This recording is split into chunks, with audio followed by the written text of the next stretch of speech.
Hi everyone, my name is Dharma Grace and I'm a psychotherapist and I'm the author of a book called Who Am I? A Journey from Abuse to Self-Love. The book is written as poetry and it is about my own healing journey with sexual abuse. I've shared in other videos that I was sexually abused by my father for the first 8 years of my life, so it was in my young childhood.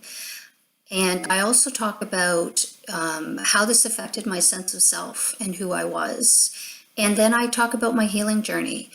And today I'm going to actually focus on PTSD and triggers because that's such a huge part of abuse of any kind or trauma of any kind.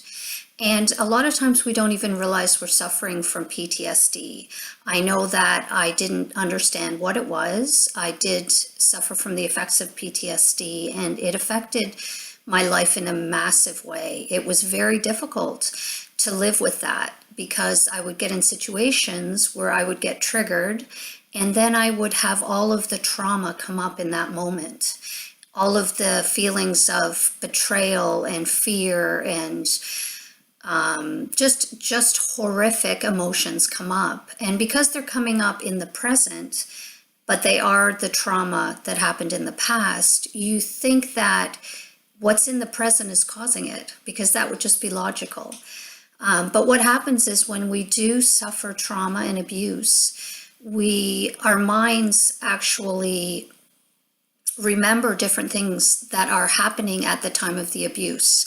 And then they get connected with the trauma. So for instance, we all know about a soldier that comes back from the war and suffers from PTSD, and he may hear the sound of a car backfiring, and in that moment, he is automatically brought back to the severe trauma of being in the war zone and being in terror of his life. And he will either run or the fight or flight instinct is what happens. So you might hear of a soldier hearing a car backfire and jump into a ditch and just be trying to hide and get away. And that makes total sense because the noise of the car backfiring triggers that trauma in his brain because it sounds like a bomb or a gun going off. So he then is transported back to that moment of trauma that he had experienced. So for people who experience any kind of trauma or abuse, and this includes sexual abuse as a child, definitely, these things again are imprinted in our brains, and it's sort of a protective mechanism so that for the soldier who's in the war, if he hears a gunshot, he is going to immediately go for cover, try to protect himself, try to defend himself. So it's the fight or flight instinct. But in the cases of, abuse in childhood, this becomes incredibly damaging in your later life because you get triggered by things and all of a sudden you're in that trauma again. You're in the terror of the trauma and then you react to that as if it's happening in the present. For myself, I've shared before that my biggest trigger was my husband. And for me, I think that it's because my first main male relationship was my father. And I loved my father. All children love their parents. But that love brought abuse. So in my brain, love and abuse got connected, love of a male specifically. So when I did finally fall in love and commit to this man, become married, have children with him, all of that fear came back so that when I was with him, different situations would cause me to get severely triggered. And I describe the trigger and the feeling that comes up with post-traumatic stress disorder. It's such a strong, horrific emotion, a feeling of terror, that I would describe it that I would like to run in front of a moving car to stop the emotions that were happening. But at the same time, because I had repressed the abuse, which I've also shared in earlier videos, and repression is a huge factor in abuse as a child, because a child can't know consciously what's happening to them on a day-to-day basis. They wouldn't be able to function, and their protection mechanism is to repress it, to bury it deep down within themselves. But it never goes anywhere. It's constantly there. And your brain is a trauma brain. My brain definitely was a trauma brain, so that when I got triggered, that trauma would come up in the present. Once I started to understand that I suffered from PTSD, and I understood why, and I started to understand my many triggers, because I had many. Some of them would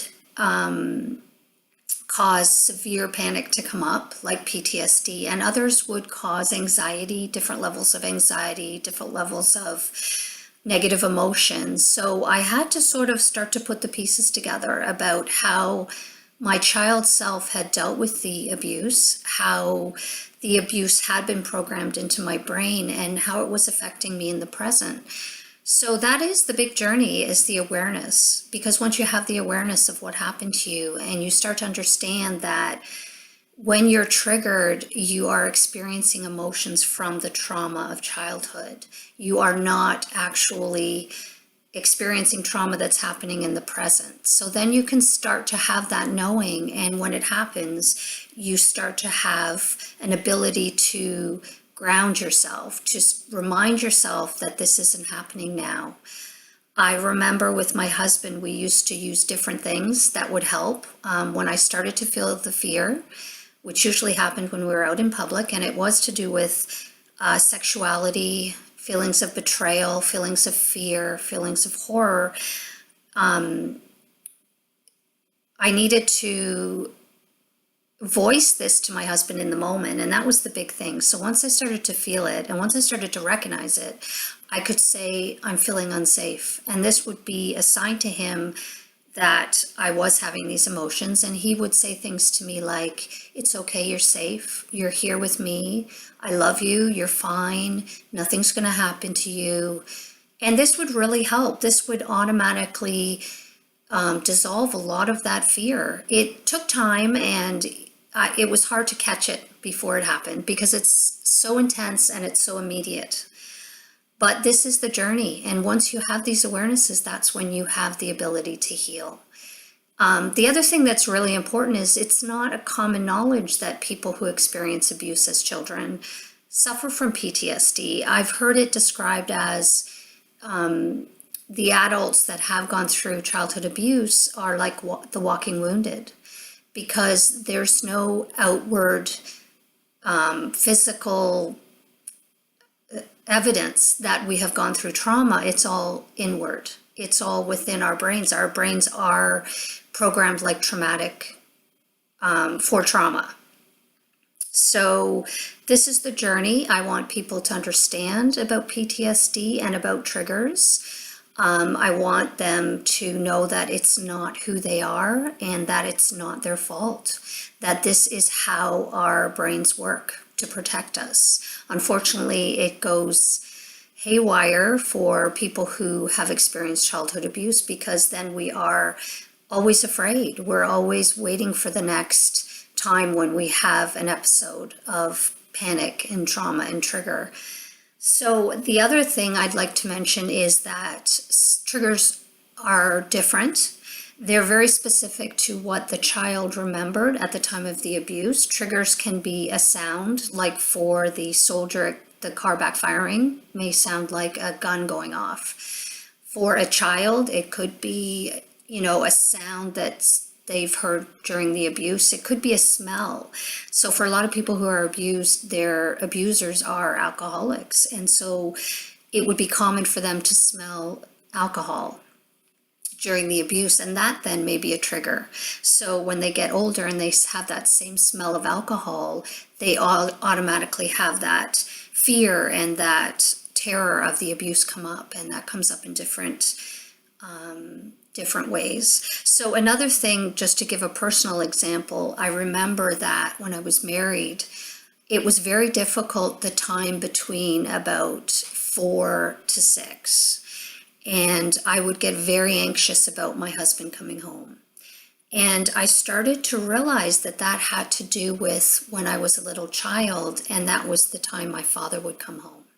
So he would come home anytime after 4, and that was when I was in danger again. So I remember that that child must have felt such fear and must have just known that at that point they weren't safe, because it was when my father was there that I wasn't safe. So it made sense to me, and once I understood that, I was able to start to shift that, because I was able to tell myself that this isn't to do with the present, this is what I felt as a child, and that I'm safe, and that nothing's going to happen to me.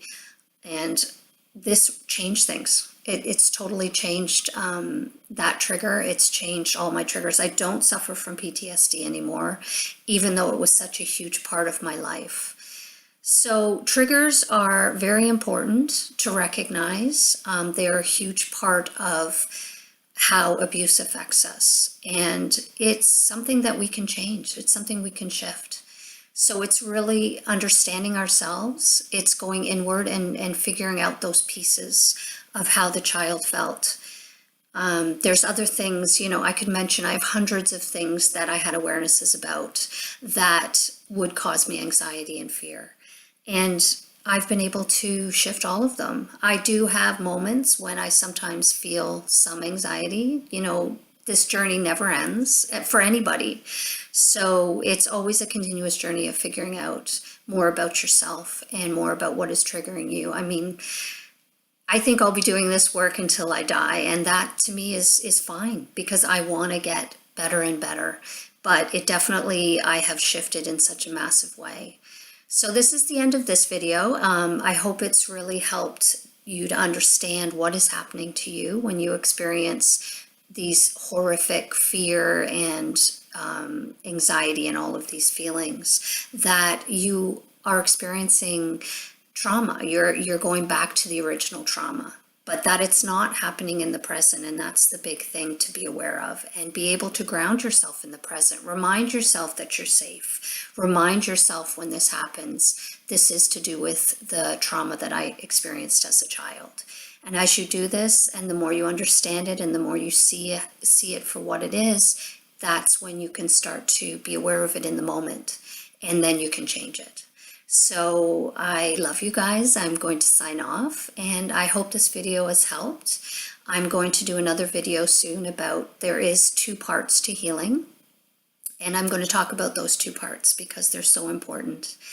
And they help you to go from being a victim and a survivor to being somebody who is living a life of joy, a life of thriving, feeling good about yourself, loving yourself, feeling like you can do anything. And that's very different than what I used to feel. So, and that is who I really am. It was just the abuse that caused the other coping mechanisms and ways that I had to survive. So all the best to everyone, and you guys can do it. I know you can. You're amazing.